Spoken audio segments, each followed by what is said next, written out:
কখন থেকে এই পুস্তকটিকে দেখছি, কিন্তু এর থেকে আমি কোনো জ্ঞান লাভ করতেই পারছি না।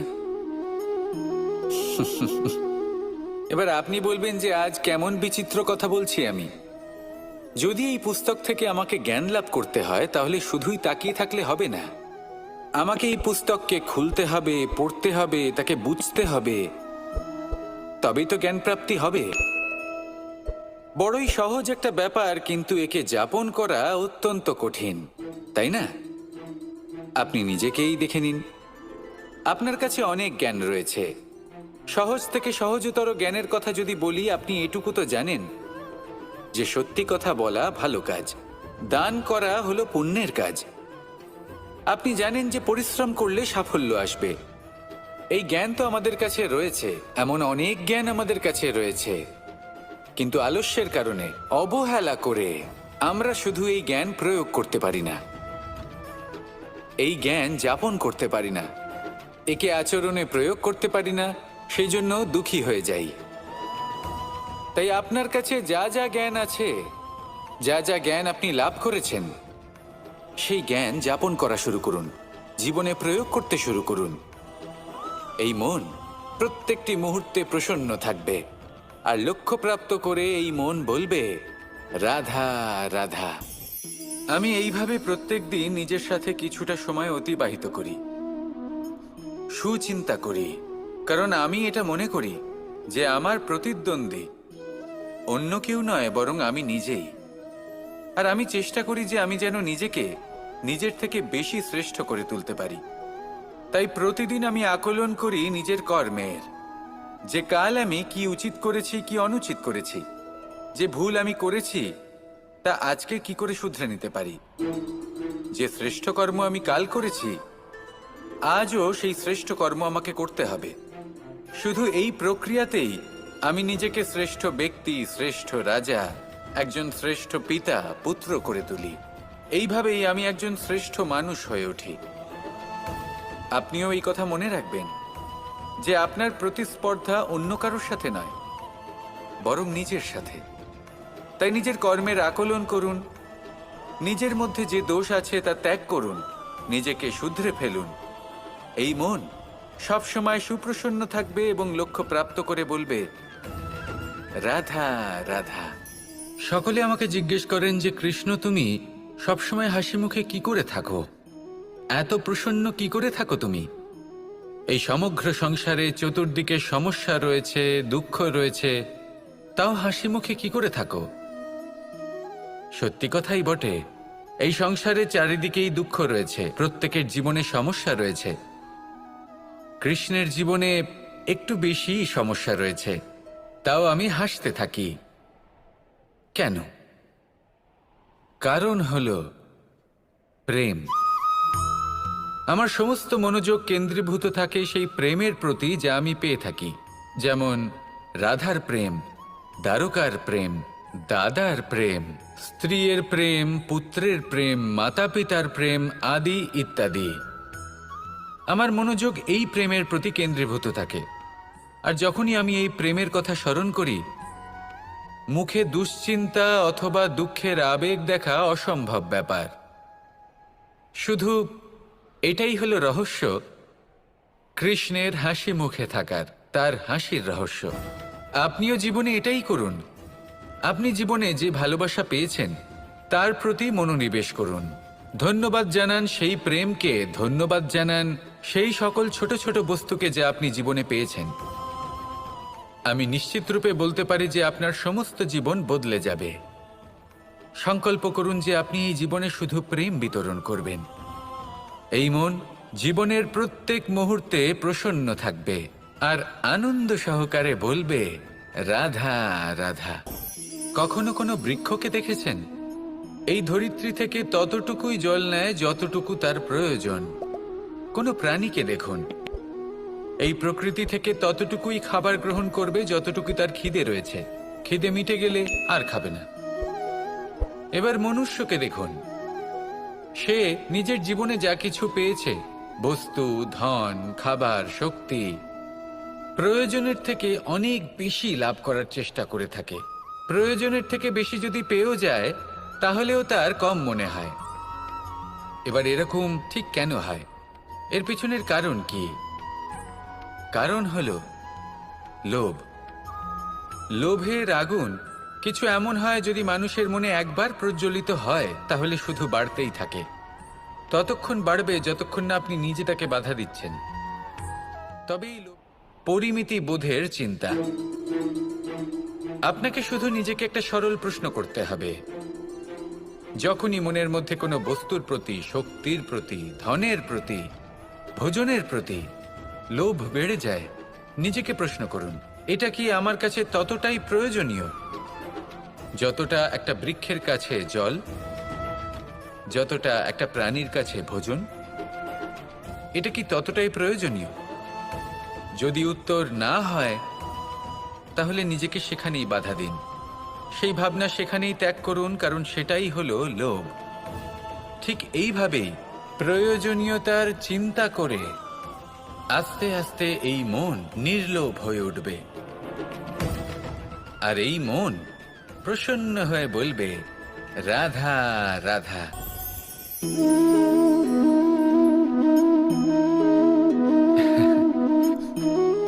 ঘুমের মধ্যে আমরা বিভিন্ন ধরনের স্বপ্ন দেখি, কিছু সুখের, কিছু দুঃখের, কিছু অত্যন্ত ভয়ানক। কিন্তু সত্যি কথা বলতে এর উপর আমাদের কোনো নিয়ন্ত্রণ নেই। কিন্তু আমি এমনও কিছু ব্যক্তিকে দেখেছি যারা খোলা চোখে স্বপ্ন দেখেন এবং তা যাপন করেন। নিজেদের একটা আলাদা স্বপ্ন নগরী আছে ওনাদের, সেখানেই জীবনযাপন করেন। আসল বাস্তবটা কি তাতে ওনাদের কিছুই যায় আসে না। এমন কিছু মানুষ আছেন যাদের কাছে বিন্দুমাত্র জ্ঞান নেই, সে না হয় ঠিক আছে, কিন্তু জ্ঞান এমনভাবে প্রদান করবেন যে মনে হবে সংসারের সমস্ত জ্ঞান তাদের কাছেই রয়েছে। এমন কিছু মানুষ আছেন যারা ভালোবাসতে জানেন না, আর তাও আমি মেনে নিলাম। কিন্তু কথা এমনভাবে বলবেন তাতে মনে হবে যেন প্রেমের বিষয়ে সবকিছু শুধুমাত্র ইনিই জানেন। এবার আমি এমন কথা অবশ্যই বলছি না যে আপনি এরকম করেন, কিন্তু যদি কোনো ব্যক্তি এরকম করেন তাহলে তার এটা মাথায় রাখা উচিত যে সেই ব্যক্তি অন্য কারোর সাথে নয়, নিজের সাথে অনুচিত করছেন। কারণ এমন কাজ করে উনি নিজের দোষ, নিজের অপগুণ সংসারের কাছে নয়, নিজের কাছে লুকোচ্ছেন। আপনি যদি নিজেকে বুঝতে না পারেন, সম্পূর্ণরূপে নিজেকে আকলন না করেন, নিজের অপগুণ, নিজের দোষ পূর্ণরূপে না বুঝতে পারেন, তাহলে এটা কি করে বুঝবেন যে নিজেকে কিভাবে শুধরে নিতে হবে? আপনাকে নিজের সত্য স্বীকার করতেই হবে, তারপরেই আপনি নিজেকে পরিবর্তন করতে পারবেন। তাহলে স্বপ্নে নয়, বাস্তবে বাঁচুন, আনন্দে বাঁচুন, আর আমার সাথে ভালোবেসে বলুন, রাধা রাধা। মানুষের জীবন দেখলে এতে সংকটও আসবে, বিপদও আসবে, অনেক সমস্যাও আসবে। কখনো কখনো এমন সময় আসবে যখন আমাদের আপনজনের থেকে সাহায্য চাইতে হয়। আমরা সাহায্য চাই আর তারা সাহায্য করেও দেন, আমাদের সংকট থেকে মুক্তও করে দেন। কিন্তু যখন এই সময় বদলে যায়, যখন সুখের সময় আমাদের জীবনে আসে, তখন আমাদের মনে একটা অহংবোধ জেগে ওঠে। মনে হয় উপকার আবার কি, সেই ব্যক্তি সাহায্য করেছিলেন তাতে কি, উনি তো নিজের কর্তব্য পালন করছিলেন। সেই ব্যক্তি আমাদের ধন দিয়েছিলেন যখন প্রয়োজন ছিল, তো আমরা সেই ধন তো ফিরিয়ে দিয়েছি, উপকার কিসের? এই ভাবনা অনুচিত। যদি কোনো ব্যক্তি আপনাকে সাহায্য করে থাকে যখন কেউ করেনি, যখন আপনার সবথেকে বেশি প্রয়োজন ছিল, সেই সাহায্য অমূল্য, আর সেটা উপকারী বটে। যদি কেউ উপকার করেন তাহলে বিনম্র চিত্তে ভালোবেসে আজীবন তার উপকারের প্রতি কৃতজ্ঞ থাকুন। কারণ সত্যি কথা বলতে এই সংসারে উপকার করার মতো ব্যক্তি খুব কম রয়েছেন, আর উপকারীর কথা মনে রাখেন এমন কৃতজ্ঞ ব্যক্তি আরও কম। সেই জন্য জীবনে কৃতজ্ঞ থাকুন আর আমার সাথে ভালোবেসে বলুন, রাধা রাধা। কথায় আছে, অন্ধকারে প্রদীপ প্রজ্বলিত করলে চতুর্দিক আলোকিত হয়। কিন্তু যদি এই প্রদীপ আমি সূর্যের আলোর সম্মুখে সকালবেলায় প্রজ্বলিত করে রেখে দিই, তাহলে কি হবে? আপনি বলবেন যে এটা করে তো কোনো লাভই হলো না।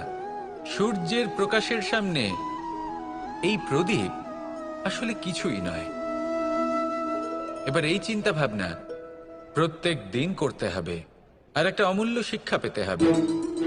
মনে করুন যে আপনি মহাপুরুষের সামনে বসে আছেন, কোনো মহাজ্ঞানীর সামনে। তাহলে সেই ব্যক্তির সামনে নিজের জ্ঞানের প্রদীপ প্রজ্বলিত করবেন না, নীরব থাকুন আর সেই ব্যক্তির সূর্যের প্রকাশের মতো জ্ঞান প্রাপ্ত করুন। যতটা পারবেন জ্ঞান লাভ করুন। যদি এমন কোনো সময়, এমন কোনো স্থানে আপনি আছেন যেখানে চতুর্দিক অন্ধকার, কারোর কাছেই জ্ঞান নেই, সেখানে নিজের জ্ঞানের প্রদীপ প্রজ্বলিত করুন। এমন করলে দুদিক থেকেই আপনার লাভ হবে। আপনার জ্ঞান প্রাপ্তিও হবে আর জ্ঞানের সঠিক প্রয়োগও করতে পারবেন। আর এই মন প্রসন্ন হয়ে বলবে, রাধা রাধা। আমি রাধাকে ভালোবাসি, আর এই কথাটা সমগ্র সংসার জানে। আর সময় অন্তরে লীলার দ্বারা, বিভিন্ন ঘটনা দ্বারা, কর্মের দ্বারা আমি নিজের এই ভালোবাসা রাধার সামনে প্রকাশ করি। এবার আপনি বলবেন, এসবের কি প্রয়োজন? রাধা কি এই কথা জানে না যে কৃষ্ণ তাকে কতটা ভালোবাসে? অবশ্যই জানে, কিন্তু এই যে ভালোবাসা, তা মনে রেখে দেওয়ার জন্য নয়, তা প্রকাশ করার জন্য। আর বারংবার এই ভালোবাসাকে প্রকাশ করা উচিত, উচিত সময় এবং উচিত সুযোগ দেখে। কিরকম?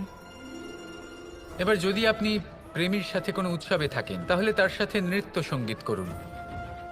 যদি ভিড়ের মাঝে থাকেন, তখন প্রেমীকে সম্মান করুন, একান্তে প্রসাধন করুন।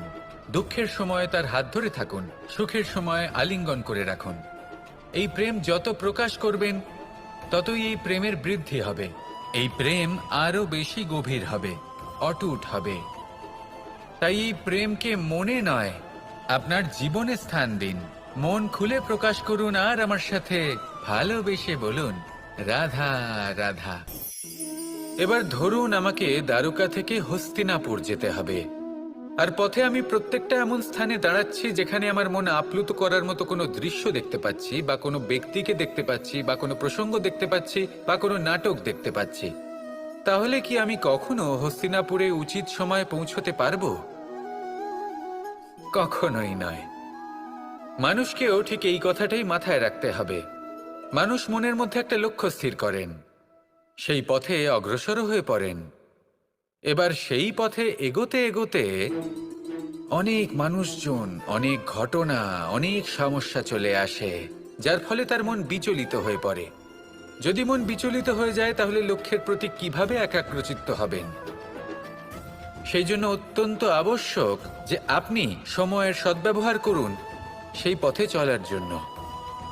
সেই পথে সামনে এগোতে থাকুন, চোখ থাকবে শুধু লক্ষ্যের দিকে। যখনই আপনি বুঝবেন যে আপনি লক্ষ্যভ্রষ্ট হচ্ছেন, আবার সেই পথে নিজেকে টেনে আনুন। ঠিক এইভাবেই এগোতে থাকুন, সাফল্যের শিখরে গিয়ে পৌঁছন, আর সেখানে গিয়ে আনন্দের সাথে উচ্চ স্বরে বলুন, রাধা রাধা। কি অমূল্য, কি সুন্দর এই রত্ন! এবার ভেবে দেখুন, যদি আমি এই রত্নকে ব্যবহার করি আখরোট ভাঙার জন্য, তাহলে কি হবে? বা ভেবে দেখুন, এই রত্ন নিয়ে আমি যদি বন্ধুদের সাথে খেলা করতে শুরু করে দিই, তাহলে কি হবে? আপনি তো হাসবেন আমার ওপর। আপনি বলবেন, এত অমূল্য একটা রত্ন, এর দ্বারা কত দুঃখ দূর করা সম্ভব। এই মূল্যবান রত্নের আমি অপব্যবহার করছি। একদম ঠিক বলেছেন, আমি মেনে নিচ্ছি। মূল্যবান বস্তুর অপব্যবহার করা অনুচিত, কিন্তু আপনিও তো তাই করছেন, তাই না? ভেবে দেখুন, মানুষ এই সংসারের সর্বশ্রেষ্ঠ প্রাণী, আর মানুষের এই শরীর সব থেকে মূল্যবান রত্ন। এবার এর সাথে আপনি কি করছেন? অপব্যবহার করছেন না, নিজের স্বাস্থ্যের যত্ন নিচ্ছেন না, আপনি অনুচিত পথে চলছেন শুধুমাত্র ধন অর্জন করার জন্য, পাপ কাজ করছেন, কি না করছেন? এটা অপব্যবহার নয়? ভেবে দেখুন, আমরা এই মানব শরীরের সাথে কি করতে পারি। যদি এর আমরা সদ্ব্যবহার করি, তাহলে অনন্ত পুণ্য অর্জন করতে পারি, যার দ্বারা শুধুই নিজেকে নয়, বরং আমাদের আশেপাশের সকলকে সন্তোষ প্রদান করতে পারি। তাই সংকল্প নিন এটাই যে মানব শরীরের আমি সদ্ব্যবহার করব, পুণ্যের পথে চলব, সকলের মঙ্গলের জন্য, সকলের প্রসন্নতার জন্য। এই কর্ম করুন, এই পথে চলতে থাকুন। এই মন সন্তোষ বোধের সাথে বলবে, রাধা রাধা। এই সংসারে আমি একজন কুশল সারথি হিসেবে প্রসিদ্ধ, কিন্তু এমনটা ঠিক কেন? কারণ আমি প্রত্যেকটা মুহূর্তে রথের নিয়ন্ত্রণ নিজের হাতে পূর্ণরূপে রাখি। যেই না রথ পথভ্রষ্ট হয়ে পড়ে, সেই মুহূর্তে তাকে সঠিক পথে নিয়ে আসি। শুধু সেই জন্য সবাই আমাকে কুশল সারথি বলেন। এবার আপনাকেও আপনার জীবনে কুশল সারথি হয়ে উঠতে হবে। অর্থাৎ আপনাকে রথ চালাতে হবে না, শুধু আবেগের উপর নিয়ন্ত্রণ রাখতে হবে। কখনো কখনো জীবনে এমন কাজ আসে যেখানে মন রসবোধ খুঁজে পায় না, তখন মন বারংবার সেই পথ থেকে সরে যায়, সেই পথ থেকে বিচলিত হয়ে মন অন্যদিকে চলে যায়। তখন আপনাকে আপনার মনের ওপর পূর্ণ নিয়ন্ত্রণ রাখতে হবে, তার রাশ নিজের হাতে পূর্ণরূপে ধরে রাখতে হবে। যেই না মন পথভ্রষ্ট হবে, তাকে পথে নিয়ে আসতে হবে, আবার পথ হারাবে, আবার পথে নিয়ে আসতে হবে। তাই মনে রাখবেন, যদি আপনি নিজের মনকে নিয়ন্ত্রণ করতে পারেন, নিজের জীবনকেও নিয়ন্ত্রণ করতে পারবেন। নিজের জীবনে কুশল সারথি হয়ে উঠুন, তাহলে মনোবাঞ্ছিত স্থানে এবং লক্ষ্যে পৌঁছতে পারবেন। আর তখন এই মন আর এই জীবন প্রসন্ন হয়ে বলবে, রাধা রাধা। একবার একটা শেয়াল বনে বিচরণ করছিল। ও একটা ছোট্ট শাবক দেখতে পেল। ও ভাবল, আজ একেই আমি খাবার হিসেবে গ্রহণ করব। আশেপাশে দেখলো কেউ দেখছে না, তো কেউ ছিল না, আর সেই শাবকের ওপর আক্রমণ করলো, যা হলো একটা ঘোর অপরাধ। বনের নিয়ম অনুসারে আপনি কখনোই শাবকের উপর আক্রমণ করতে পারেন না। তারপর এই খবরটা যখন রাজা সিংহ জানতে পারলেন, সভার আয়োজন করলেন। কিন্তু সেখানে শেয়াল বলল, আমি তো এরকম কিছু করিনি। কিন্তু যদি আপনি এরকম বলেন, কোনো প্রমাণ দিন, এর কোনো সাক্ষী আছে?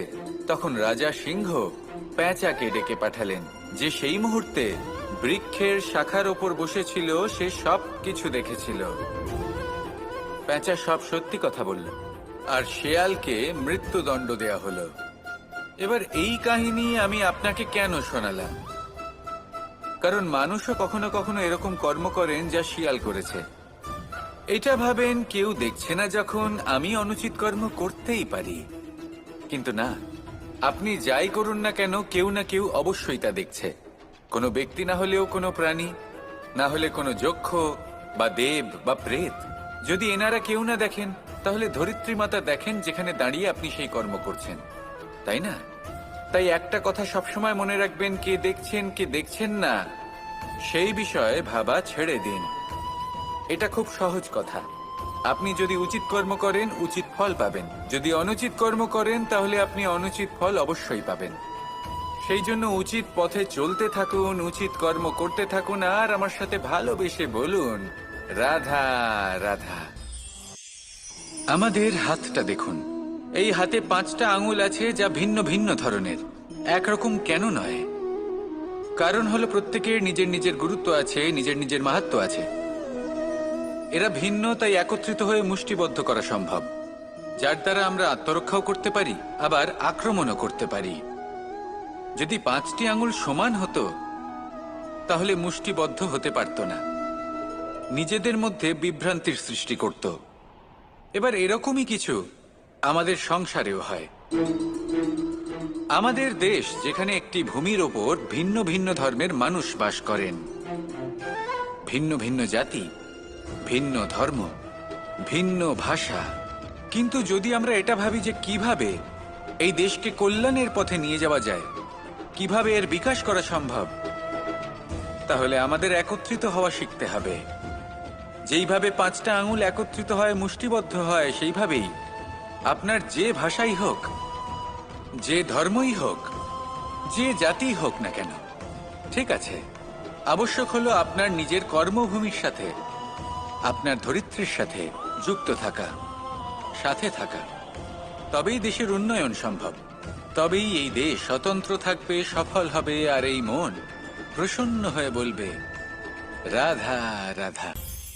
মানুষ যখনই একে অপরের সামনে নিজেদের হৃদয়ের ভাবনা প্রকাশ করে তখন এক অত্যন্ত প্রভাবশালী মাধ্যম তারা ব্যবহার করে, যাকে ভাষা বলা হয়।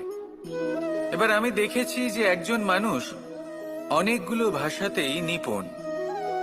আমি এটাও দেখেছি যে মানুষ অনেকগুলো ভাষায় কথা বলে, কখনো কখনো অনেক ভাষা মিলিত করে তার প্রয়োগ করে, উচিত প্রকারে তাকে ব্যবহার করে না, না সেটাকে সম্মান করে, আর না ভাষাকে শুদ্ধ রাখে। আর এটা হলো অনুচিত। যদি ভাষাকে শুদ্ধ রাখেন তাহলে ভাষা আপনার চরিত্রকে শুদ্ধ রাখবে, তা আপনার একাগ্রতা বাড়িয়ে তুলবে।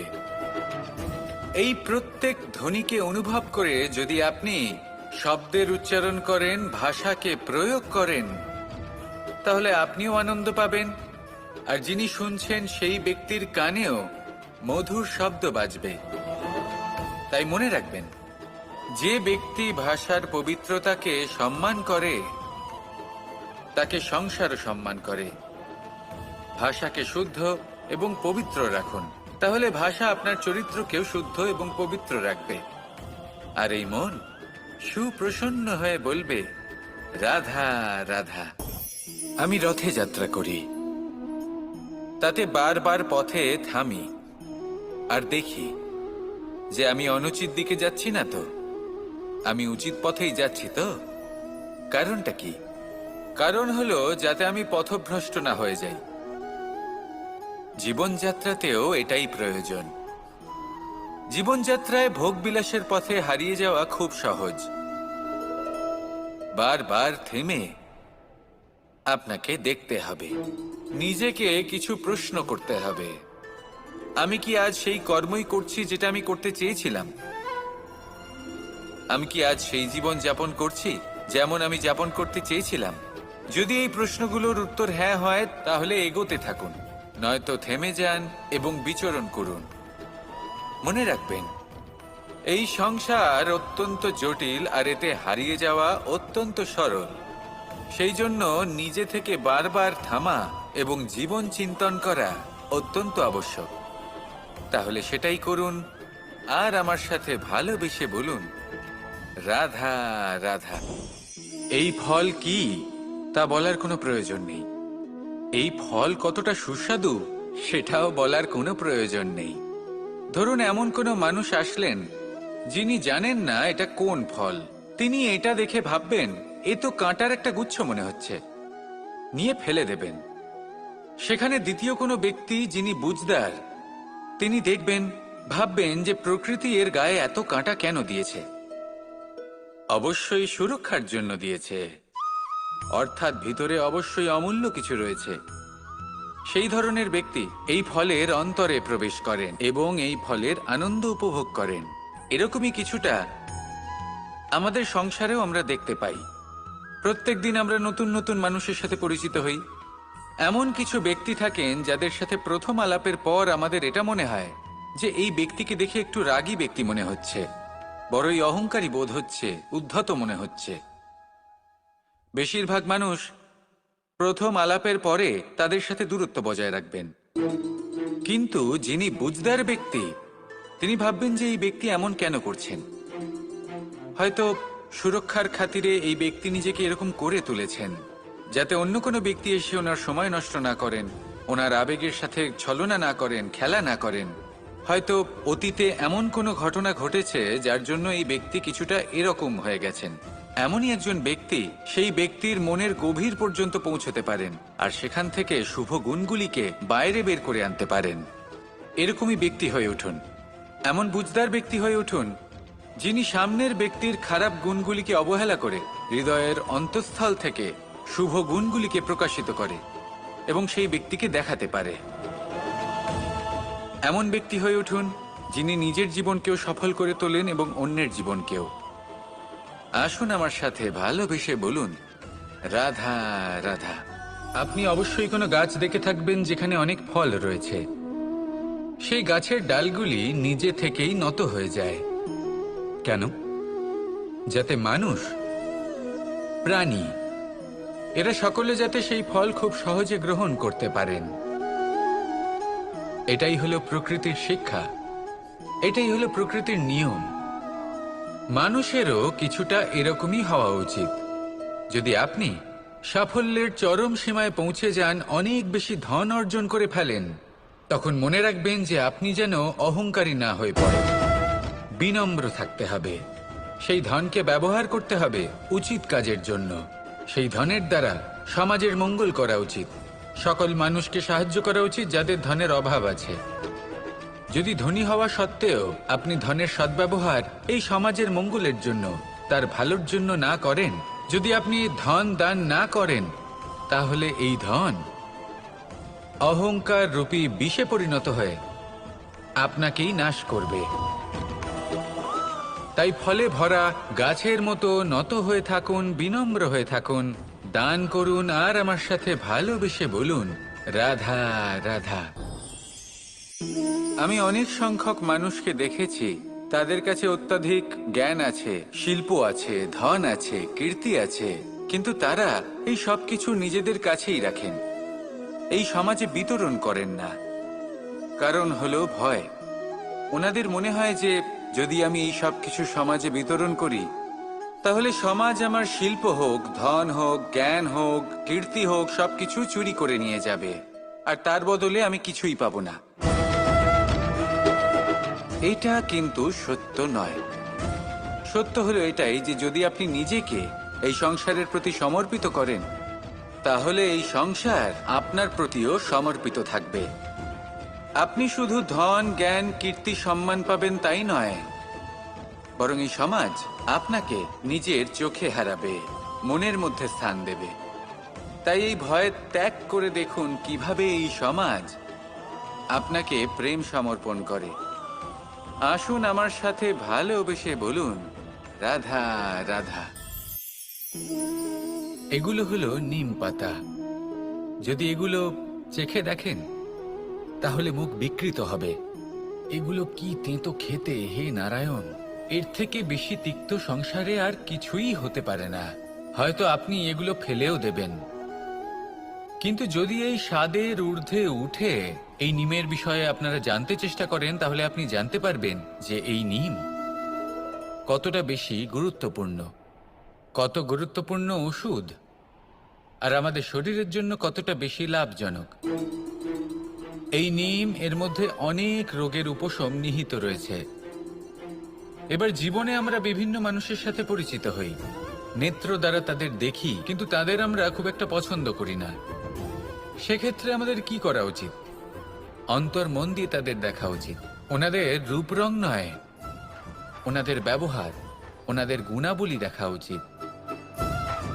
কারণ হতে পারে ঠিক যেমন নিম পাতা বাস্তবে খুব তেঁতো কিন্তু আমাদের শরীরের পক্ষে লাভজনক, সেইভাবেই এইসব মানুষ যাদের দেখলে আমাদের ভালো লাগে না, যাদের রূপ রং আমাদের পছন্দ হয় না, হয়তো সেই মানুষগুলোই আমাদের জীবনকে পূর্ণরূপে পাল্টে দিতে পারেন।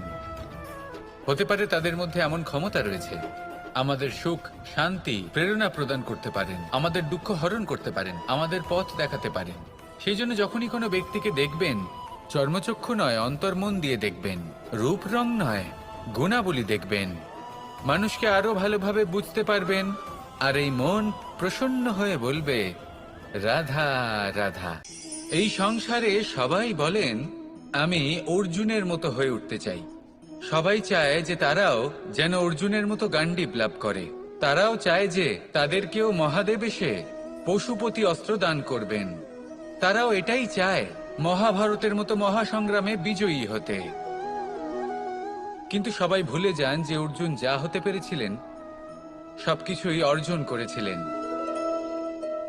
যদি আপনিও অর্জুনের মতো গান্ডীব লাভ করতে চান, তবে আপনাকেও তার মতোই শ্রেষ্ঠ কাঠ নির্বাচন করতে হবে। সেই কর্ম আপনাকেই করতে হবে। তার প্রত্যঞ্চা যাতে তীব্র হয়, তার জন্য আপনাকে সর্বশ্রেষ্ঠ দড়ি খুঁজে বের করতে হবে। আপনার বাণ যাতে ঘাতক হয়, সেই জন্য আপনাকে নতুন নতুন ধাতু খুঁজে বের করতে হবে। সেই শিক্ষা আপনাকে লাভ করতে হবে, তবেই আপনার ইচ্ছে পূর্ণ হবে। অর্জুন হওয়া বড়ই সরল, যদি আপনি কিভাবে অর্জন করতে হয় তা জানেন। শুধুমাত্র স্বপ্ন দেখেন যারা, তারা কখনোই অর্জন করতে পারবেন না।